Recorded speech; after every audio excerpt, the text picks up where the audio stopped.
Hi எல்லாரும் எப்படி இருக்கீங்க? இன்னைக்கு 30 days weight loss challenge-ஓட டே வந்து 8 நல்லபடியாக வெயிட் லாஸ் வந்து ஸ்டார்ட் பண்ணிட்டேன். மேக்ஸிமம் இந்த பசங்களை வச்சுட்டு எனக்கு வீடியோ எடுக்கிறது ரொம்ப கஷ்டமாக இருக்குது.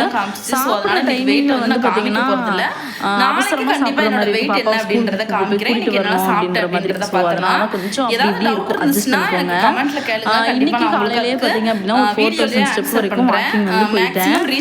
அதுக்கப்புறம் இப்போ இதில் என்ன விஷயம் அப்படின்னு பார்த்தீங்கன்னா எனக்கு வந்து இன்னைக்கு வெயிட் வந்து நான் வந்து செக் பண்ணவே இல்லை. ஏன்னு கேட்டிங்கன்னா காலையிலேயே வாக்கிங் போயிருந்தேன். வெளியே போயிட்டு வந்திருந்தேன். வெளியே போயிட்டு வந்ததுனால நல்லா தண்ணி குடிச்சிட்டேன். எனக்கு ரொம்ப தண்ணி தாகம் எடுத்ததுனால நல்ல ஒரு 1/2 லிட்டர் தண்ணி குடிச்சிட்டேன். அதனால் நான் வெயிட் வந்து செக் பண்ணலை. நாளைக்கு வந்து கண்டிப்பாக பார்ப்போம் வெயிட் குறையுதானே. ஏன்னா நேற்றே வந்து கொஞ்சம் கூடி இருந்தது. அதனாலன்னு இல்லை, நான் மறந்துட்டேன் ஆக்சுவலாக செக் பண்ணுறதுக்கு. அதுக்குள்ளே வந்து நான் தண்ணி குடிச்சிட்டேன். வந்து வீட்டில் வந்து ஒரு 1/2 hour ஒர்க் அவுட் பண்ணியிருந்தேன். அதனால தான் வந்து ஸ்வெட்டிங் பார்த்திங்கனாலே தெரியும். ஒர்க் அவுட் பண்ணிவிட்டு எனக்கு சரியான பசியை வந்து கண்ட்ரோல் பண்ணவே முடியல. இன்னுமே நான் பசியை கண்ட்ரோல் பண்ணுறதுக்கு ரொம்ப தான் கஷ்டப்பட்டுட்ருக்கேன். முடிஞ்ச வரைக்கும் வந்து இன்னும் நெக்ஸ்ட் வீக்கில் நான் சரியாயிருவேன்னு நினைக்கிறேன்.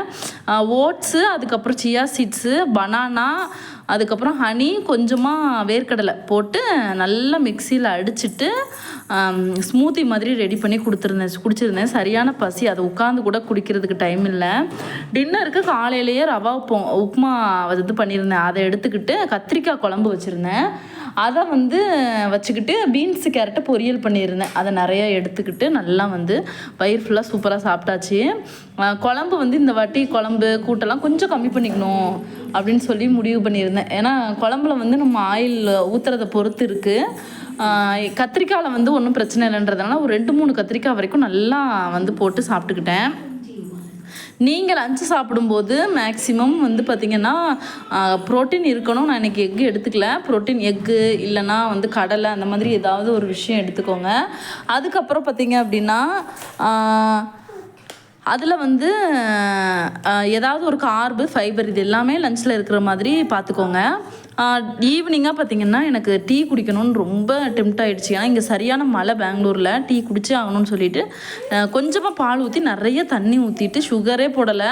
பட் ஆனால் இப்படி குடிக்காமலே இருக்கலாம் அப்படின்னு தான் எனக்கு தோணுச்சு. ஏன்னா எனக்கு சுகர் போட்டு குடித்தாதான் சாட்டிஸ்ஃபைடாக இருக்கும். ஆனாலும் பரவாயில்ல, சரி குடிச்சிக்கலாம் அப்படின்னு சொல்லிட்டு கொஞ்சமாக வேர்க்கடலை, அதாவது இது பொரிக்கடலை, உப்பு கடலை வச்சு குடிச்சிருந்தேன்.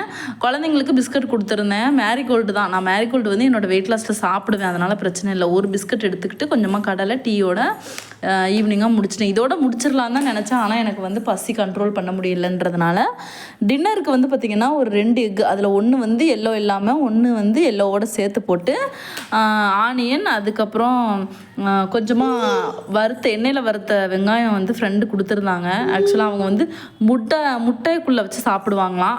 எண்ணெயும் வச்சு சாப்பிட சொல்லி கொடுத்துருந்தாங்க. அதில் கொஞ்சமாக எடுத்துகிட்டு மிச்சத்தை வந்து தூர போட்டுட்டேன். அதை லைட்டாக உப்பு போட்டுட்டு நல்லா கலந்துட்டு நான் வந்து அதை ஆம்லேட் மாதிரி போட்டுக்கிட்டேன். ப்ரெட்டு எனக்கு ரொம்ப பிடிச்ச விஷயம். ப்ரெட் ஆம்லேட்லாம் எனக்கு ரொம்ப பிடிக்கும். ஆனால் அது ஒன்று தான் எடுத்துக்கிட்டேன். எனக்கு என்னென்னா ஒரு பயம், கலோரி குடியிடக்கூடாது அப்படின்றதுனால நான் அளவோடு எடுத்துக்கலாம் அப்படின்னு சொல்லிட்டு ஒரு ப்ரெட்டு மட்டும் டோஸ்ட் பண்ணிக்கிட்டு நான் இந்த எக்கோடு சேர்த்து எடுத்துக்கிட்டேன். ரொம்ப சந்தோஷமாக இருந்தது. அதுக்கப்புறம் என்னை கண்ட்ரோல் பண்ணுறதுக்கு நிறைய விஷயங்கள் பண்ணிக்கிட்டேன். குழந்தைங்களுக்கு ஊட்டும்போது கூட பார்த்திங்கன்னா நானுமே சாப்பிட்ருவேன். அப்போ தான் நான் ஊட்டும்போது நானுமே எக்ஸ்ட்ரா சாப்பிட்ற மாட்டேன் அப்படின்றதுனால ஊட்டுறதுக்கு கூட அவங்க கூட சேர்ந்து நானும் சாப்பிடுவேன்.